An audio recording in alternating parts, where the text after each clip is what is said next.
So hey y'all, welcome to 2018. So I've had something on my mind the last couple weeks and I wanted to get your opinion on it. A lot lately has been between loyalists and enthusiasts, and I'm curious to know, who do you define yourself as?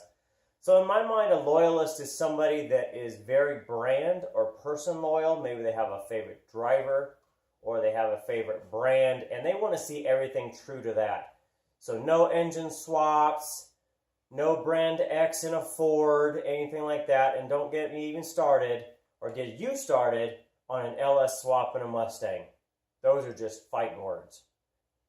Now on the other side of that are the old school hot rodders, the guys that I claim are enthusiasts. They don't really care what engine's in it. The old small block Chevy in a flathead, or a flathead in an old bucket, or even an LS swap in a Mustang. There it is again. The question is, who do you define yourself as?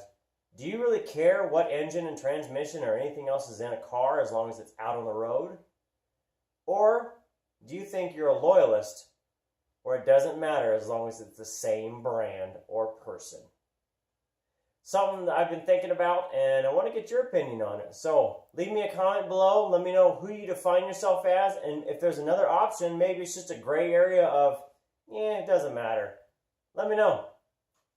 Happy 2018. We'll see you next time.